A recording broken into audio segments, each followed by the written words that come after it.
था। पास्ट में सियोंग एक बार रियू से मिलने यूएस आया था, जहाँ रियू विमेंस डॉर्मेट्री में रहती थी। अब रात में रुकने के लिए रियू से अपने डॉर्मेट्री ले आती है। सियोंग तो उसे मना कर रहा था कि ऐसा जाना तो इलीगल होगा, तो रियू से बताती है कि यहाँ सारी लड़कियाँ अपने बॉयफ्रेंड्स को ले आती है, इसलिए यहाँ किसी लड़की के आने से कोई प्रॉब्लम नहीं होगा। और वैसे भी मेरे सारे रूममेट्स अपने बॉयफ्रेंड्स के साथ बाहर गए हैं, इसीलिए मुझे तुम्हारी कंपनी भी मिल जाएगी। हम पूरी रात बातें करेंगे, टल्ली होने तक पियेंगे। इसके बाद ही रियू टल्ली होकर सियोंग के कंधे पर ही सो गई थी। तो सुबह उठकर सियोंग रियू के पास आकर बैठता है और उसे देखकर बहुत खुश होता है, क्योंकि वो यहाँ रियू को अपने दिल की बात बताने आया था। पर तभी रियू के फोन पर एक ब्राइन नाम के लड़के का मैसेज आता है कि आज हमारे डेट के बारे में भूल तो नहीं गई, जो देखकर सियोंग बहुत सैड हो जाता है। तभी रियू भी उठ जाती है। सियोंग उसे मैसेज चेक करने के लिए कहता है। रियू से बताती है कि ब्राइन उसका बॉयफ्रेंड है, जो सुनकर सियोंग का तो दिल टूट गया था। Coming back to the present, Seong और रियू कर्ज वैली से ऑफिस आते हैं। इन गुड न्यूज़ को सेलिब्रेट करने के लिए सब्जियां खाने की चीजें ले आई थी। अंधेरे में रियू टकरा कर गिरने वाली होती है, पर सियोंग उसे होल्ड कर लेता है। अब सियोंग बाहर खाने की बात करता है, पर रियू कहती है कि ऐसे मौके पर हमें घर पे ही स्पेशल खाना बनाना चाहिए, इसीलिए वो सियोंग को किचन से भगाकर खाना बनाने लग जाती है। सियोंग उसकी हेल्प करने की बात करता है, लेकिन रियू उसे फिर भगा देती है। सियोंग अपना काम करते हुए उसे दूर से ही देखने लगता है, स्माइल करता है। खाना रेडी हो जाता है तो रियू उसे टेस्ट करने के लिए कहती है। अब खाने में सिर्फ हरी भरी सब्जियां देखकर सियोंग को अच्छा तो नहीं लगता, और जैसे टेस्ट करता है उसे बहुत ही अच्छा लगता है। रियू से खाना कैसा लगा पूछती है, तो सियोंग उसे उल्टा जवाब देते हुए कहता है कि हाँ एवरेज है। तो रियू फिर उसे प्यार से पूछती है कि सच में बताओ ना कैसा लगा। अब रियू से इतने प्यार से देख रही थी, सियोंग तो कुछ कह ही नहीं पा रहा था। तभी यहाँ मोयुम भी आ जाती है। तो सियोंग उसे अभी भी अवॉइड करने के लिए ड्रिंक्स लाने बाहर चला जाता है, ताकि कहीं टाइम कैप्सूल वाले लेटर की बात ना आ जाए। बाहर आकर सियोंग कहने लगता है कि रियू मुझे आज अचानक ऐसे क्यों देख रही थी, हमेशा तो उसकी आंखों में बस मुझे गुस्सा ही दिखता था, आज इतनी प्यारी कैसे लग रही थी। ये बोलकर वो ड्रिंक्स लाने चला जाता है। इधर इन दोनों में थोड़ी शादी को लेकर बात होती है, क्योंकि मोयुम की मॉम उसकी शादी कराने की पीछे पड़ी थी। अब मोयुम रियू को वेडिंग ड्रेस में देखना चाहती थी, क्योंकि अगर सब कुछ सही चलता तो अब तक रियू की शादी हो जाती। तो रियू से अपने फोन में वेडिंग फोटोशूट वाली फोटोज दिखाती है, जिसमें वो वेडिंग ड्रेस में थी। मोयुम कहती है कि मैं तुम दोनों के ब्रेकअप का रीजन तो पता लगा कर रहूंगी, और अगर इसमें उस जुन की गलती थी उसके लिए मुझसे बुरा और कोई नहीं होगा। क्या तो अभी तक उससे मूव ऑन कर गई। इस पर रियू कहती है नहीं, मैं भी उससे प्यार करती हूँ। तभी यहाँ सियोंग आ जाता है, जो अपना वॉलेट भूल गया था। वॉलेट लेकर वो फिर से ड्रिंक्स लाने चला जाता है, पर जाते हुए वो बहुत दुखी लग रहा था, क्योंकि उसने रियू की ये बात सुन ली थी। वो अभी भी अपने एक्स बॉयफ्रेंड के प्यार में है। अब अगले दिन इनकी मॉम्स एक ट्रिप पे आई थी बुद्धा टेम्पल विजिट करने के लिए, जहाँ सबकी मम्मी अपने बच्चों और फैमिली के लिए विश करती है। इधर रियू सियोंग के ऑफिस आई थी, जहाँ मियोंग उसे ग्रिप के फ्लैगशिप स्टोर के प्रोजेक्ट में रियू को हायर करना चाहता था, लेकिन सियोंग उसे मना कर देता है और कहता है कि रियू को परेशान करने की जरूरत नहीं है, कि मैं नहीं चाहता कि वो दोबारा अपनी पुरानी कंपनी के साथ इन्वॉल्व हो। ये बात वो बहुत सीरियस होकर कहता है। तो मियोंग रियू के फेयरवेल के लिए सबको खाना खाने ले जाता है, जहाँ सियोंग रियू की बातों को इग्नोर करने की कोशिश करता है। सभी लोग बार बार पास्ट के बारे में ही बातें कर रहे थे, इसीलिए वो सभी को पास्ट के बारे में बात करने से मना करता है। इधर मोयुम उस बच्ची को ढूंढने के लिए फिर से पार्क में आती है, पर यहाँ उसे दानो मिल जाता है, जो कि 4 पत्तों वाला क्लोवर लीफ ढूंढ रहा था। तो मोयुम भी उसे ढूंढने में हेल्प करती है। इवन उसे 4 पत्तों वाला क्लोवर मिल भी जाता है। तो वो पूछते कि क्या किसी लड़की को देना है। दानो हाँ कहता है, तो मोयुम उसे वो पत्ता दे देती है, जिससे दानो बहुत खुश होता है। अब रियू खाना खाने के बाद भी फिर से इनके ऑफिस आ जाती है और सियोंग से पूछते कि क्या तुझे सच में इस प्रोजेक्ट में मेरी हेल्प नहीं चाहिए, अगर तुझे मेरी चिंता है तो इट्स ओके,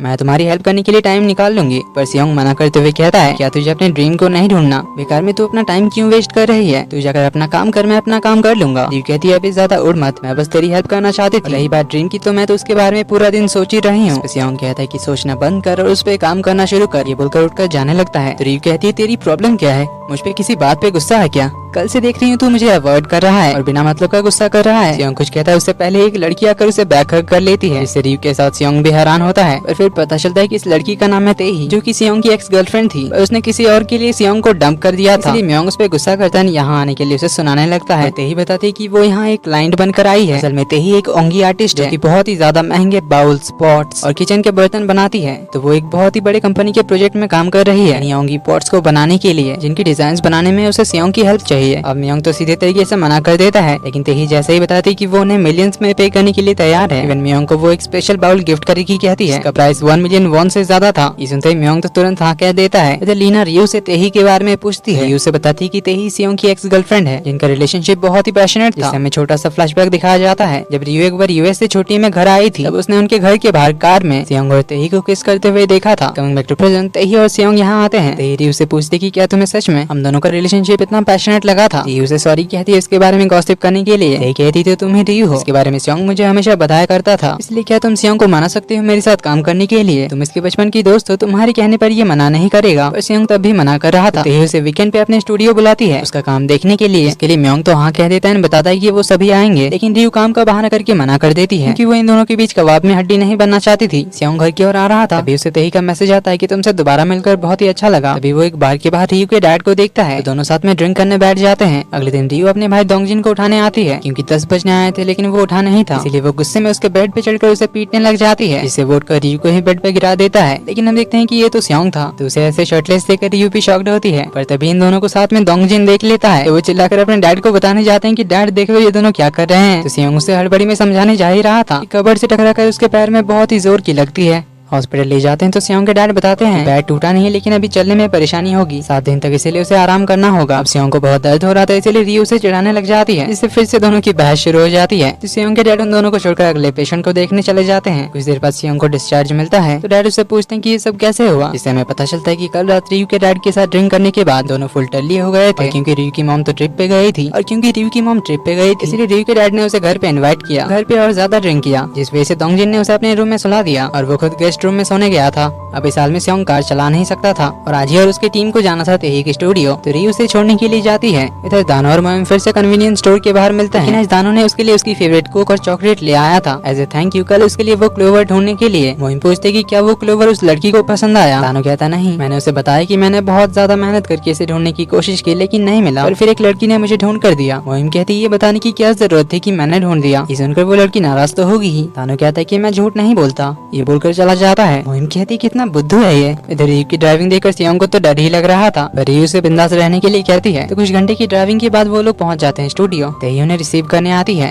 अब सियोंग के पैर का हाल देखकर तेही को चिंता तो होती है, साथ ही वो रियो को यहाँ देखकर खुश भी होती है, इसलिए वो उसे भी अंदर आने के लिए कहती है और सियोंग के चलने में हेल्प करती है। रियो को तो ये जगह बहुत ही ज्यादा अच्छा लगता है। तो यहाँ तेही ट्रेडिशनल मसाले एंड सॉसेस वगैरह भी बनाती थी अपने पड़ोस के ग्रैंडमास की हेल्प से, और आज वो बनाने वाली थी सोयाबीन पेस्ट, जिसके लिए उसे और कुछ लोगों की जरूरत थी, इसलिए आज ही के दिन तेही ने इन सबको बुलाया ताकि यहाँ की ग्रैंडमास के साथ सियोंग की टीम भी इनकी हेल्प करे। पर मियोंग एंड बाकी सब तो अभी रास्ते में ही थे, इसे बनाने का प्रोसेस जानने में बहुत ही ज्यादा इंटरेस्टेड थी, इसीलिए वो हेल्प करेगी कहती है। तो ग्रैंडमास के आने के बाद तेही उनके साथ मिलकर सोयाबीन पेस्ट बनाने लग जाती है। रियो को इतना खुश देखकर सियोंग भी खुशी खुशी हेल्प करने आ जाता है। तभी तेही सियोंग को बात करने के लिए अंदर बुलाती है, जहाँ वो उसे बताती है कि काम तो एक बहाना था, वो सियोंग से दोबारा मिलना चाहती थी, इसीलिए वो सियोंग के ऑफिस गई थी कि उनका रिलेशन ठीक हो सके। अब सियोंग उसका जवाब तो कुछ नहीं देता, इसलिए तेही कहती कि इस बारे में बाद में बात करेंगे, अभी काम पे फोकस करते हैं, इसीलिए वो उसे ओंगी पॉट्स बनाना सिखाने लग जाती है। रियो को वॉशरूम जाना था तो ग्रैंडमा उसे रास्ता दिखाती है। सियोंग और तेही जिस तरफ थे इसी तरफ वॉशरूम था, इसलिए रियो सियोंग को बाहर से पॉट बनाते हुए देख पाती है, इसलिए वो उसे देखने लग जाती है। तभी तेही सियोंग की हेल्प करने आ जाती है, मैंने अपने हाथों से उसे सिखाने लग जाती है। ये देखकर रियो को थोड़ा अच्छा नहीं लगता, पर वो इन्हें अकेला छोड़कर जाने ही लगी थी, लेकिन किसी चीज से टकरा जाती है, जिससे ये दोनों भी उसे देख लेते हैं। तो तेही उन्हें सॉरी कहती है, वॉशरूम चली जाती है। सियोंग बाहर आता है तो रियो से सॉरी कहती है तेही के साथ उसका रोमांटिक मोमेंट डिस्टर्ब करने के लिए। अब सियोंग इस बारे में कोई बात नहीं करना चाहता था, लेकिन रियो तो बार बार उसे उन दोनों के बारे में ही बता रही थी कि तुम दोनों साथ में कितने अच्छे लगते हो, आई होप तुम दोनों के बीच सब कुछ ठीक हो जाए और तुम दोनों फिर से साथ आ जाओ। अब तुम दोनों दोबारा मिले हो, इसलिए पुरानी फीलिंग्स वापस आना तो काफी कॉमन है। सुनकर सियोंग रुक जाता है, उसे कहता है दूसरों की लाइफ में दखल देना बंद करो। रियो कहती है इतना सीरियस होने की क्या जरूरत है, मैं बस चाहती हूँ कि अगर तुम उसे अभी लाइक करते हो तो फिर तुम दोनों के बीच सब कुछ ठीक हो जाए, और वैसे भी मैं एक दोस्त की तरह ही तो बात कर रही हूँ, दोस्तों के बीच ऐसी ही तो बातें होती है। जिस पे सियोंग मना करते हुए कहता है कि पर मेरे और तुम्हारे बीच ऐसी बातें नहीं हो सकती। बोलकर वो यहाँ से बाहर ही चला जाता है, जहाँ बाहर उसे मियोंग एंड टीम मिलती है। तो वो हवा खाने बाहर जा रहा है, कहकर चला जाता है। मियोंग एंड टीम भी हेल्प करने आ जाती है। तो सियोंग एक पेड़ के नीचे बैठकर रियो के बारे में ही सोचने लगता है और याद करता है जब रियो ने कहा था कि वो अभी भी अपने एक्स बॉयफ्रेंड को भूल नहीं पाई है, अभी भी उससे प्यार है, इसीलिए वो अभी भी इसी बात को लेकर दुखी था। इधर पैरामेडिक टीम को एक इमरजेंसी कॉल का लोकेशन आता है, जहाँ एक बच्ची बेहोश हो गई थी, उसे बहुत तेज बुखार था, और ये वही पार्क वाली बच्ची थी जिसने बेहोश होने से पहले 119 पे कॉल कर दिया था। तो मोहिम उससे बात करने की कोशिश करती है। वो बच्ची उसे अपना नाम योंदू बताती है, लेकिन वो नाम बताने से पहले ही बेहोश हो गई थी, इसलिए मोहिम उसे जल्दी से हॉस्पिटल ले आती है। इधर रियो एक बहुत भारी जार हटाने में हेल्प कर रही थी। पत्थर से टकराने की वजह से ट्रॉली से वो जार गिरकर टूट जाता है, पूरा सोयाबीन पेस्ट जमीन पे गिर जाता है। सियोंग उसे देख भाग कर आता है और उसे डांटने लग जाता है कि अगर तुम्हें चोट लग जाती तो कोई भी काम ध्यान से नहीं कर सकती क्या, जब खुद का ध्यान नहीं रख पाती तो ऐसे काम करने की क्या जरूरत है। रियो कहती है कि ये पेस्ट कितने मेहनत से बना था, ये वेस्ट हो गया। उसे उठाने में हेल्प करने जाती है, लेकिन सियोंग उसे मना करते हुए कहता है कि और कोई परेशानी खड़ी करने की जरूरत नहीं है। तो तेही सियोंग को चुप कराती है और रियो को अपने कपड़े पहनने के लिए देती है, पर सियोंग को तो असल में रियो की फिक्र थी, इसीलिए उसने ये सब कहा। लेकिन रियो को तो सियोंग पे गुस्सा आ रहा था तेही के सामने उस पे चिल्लाने के लिए। इधर दानो को हाउस हेल्प बताती कि उनकी बेटी घर से गायब है। दानो भागकर घर आता है तो हाउस हेल्प बताती है पड़ोसियों ने पैरामेडिक को देखा था, वही योंदू को हॉस्पिटल ले गए हैं। दानो भागकर हॉस्पिटल पहुंचता है। मोहिम को योंदू के हाथ से वही 4 पत्तों वाला क्लोवर मिलता है। अभी दानो भी योंदू का नाम चिल्लाते हुए आ जाता है, जिससे वो समझ जाती है कि योंदू दानो की बेटी है। तो मोहिम दानो को बहुत ज्यादा डांटती है, ऐसे बीमार बच्ची को घर में अकेला छोड़कर जाने के लिए। योंदू के होश में आने के बाद उसे जनरल वार्ड में शिफ्ट करा जा रहा था। तो मोहिम से कहती कि मेरे डैड को मत डांटो, मेरे डैड को डांटने वाले मुझे बिल्कुल पसंद नहीं है, मैं अब आपसे बात नहीं करूंगी। और आप भी मुझे दोबारा मत मिलना।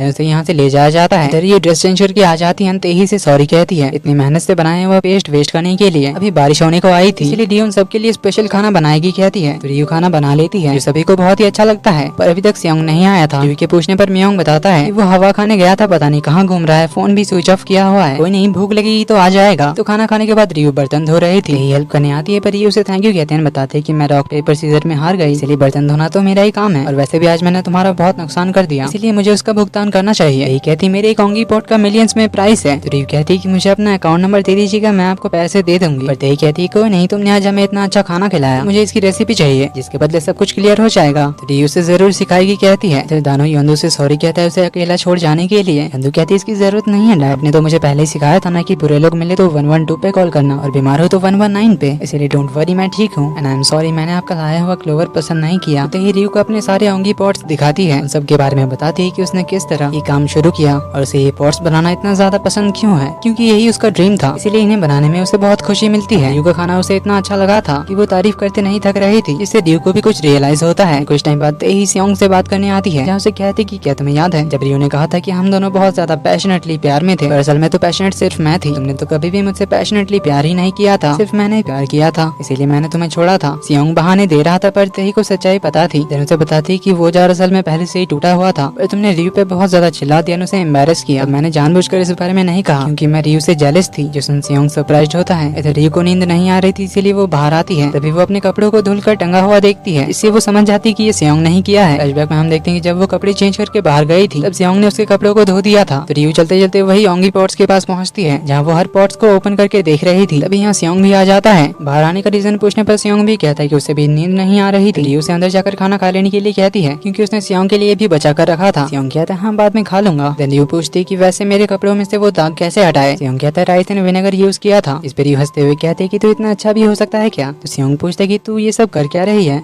रियो बताते कि मैं इनमें सोई सॉस ढूंढ रही हूँ। ग्रैंडमा ने मुझे बताया इनमें से कुछ जार्स में 100 साल से भी पुराने सोई सॉस है और इन सॉसेस से बहुत सारी डिशेस बनाई जा सकती है, उन डिशेस का टेस्ट 10 टाइम ज्यादा अच्छा होता है। तो सियोंग भी उसकी हेल्प करेगा कहता है। रियो बताते कि जो सबसे ज्यादा गाढ़ा और स्ट्रॉन्ग स्मेल करता है वही सोई सॉस है। तो दोनों ढूंढने लगते हैं। थोड़ी देर में रियो को मिल जाता है। तो वो सोई सॉस इतना ज्यादा क्लियर था कि उसके अंदर चांद तारे आसमान एकदम क्लियर लग रहा था। रियो से देखकर बहुत सारे डिशेस का नाम लेने लगती है। सियोंग कहता है क्या तुझे भूख लगी है। तो रियो काफी ज्यादा हैप्पी होकर बताती है कि ओ सियोंग मैंने ढूंढ लिया मेरा ड्रीम, भले ये इतना ग्रैंड ना हो पर मैं खाना बनाना चाहती हूँ। ये बताकर रियो बहुत ही ज्यादा खुश होती है। तो सियोंग भी उसे खुश देखकर बहुत खुश होता है और याद करता है तेही की बात, जब उसने कहा था कि वो रियो से जेलस थी। तब उसने बताया था कि जब तुम रियो के साथ होते हो तब तुम एक अलग ही इंसान बन जाते हो, जिसे मैं कभी जानती ही नहीं थी। तुम बहुत इरिटेबल बन जाते हो, अच्छे से बात नहीं करते, बहुत ही इमेच्योर बिहेव करते हो, पर तब तुम्हारी आंखें हमेशा रियो की ओर होती है। क्या तुम जानते हो तुम उसकी ओर कैसे देखते हो, जैसे तुम उसके बारे में सब कुछ जानना चाहते हो। तुम उसे देख स्माइल करते हो, जब रियो मुस्कुराती है तब तुम उसे देखकर बस मुस्कुराते ही रहते हो। और अभी भी सियोंग बस रियो को ही देखे जा रहा था। रियो बहुत ही ज्यादा खुश लग रही थी, उसे देख सियोंग भी बहुत खुश था और बस स्माइल करे जा रहा था। मन में कहता है कि मैं अपनी फीलिंग से बहुत टाइम से भाग रहा था, पर रियो को अपने सामने ऐसे खुशी से मुस्कुराता हुआ देखकर मुझे ये रियलाइज तो हो गया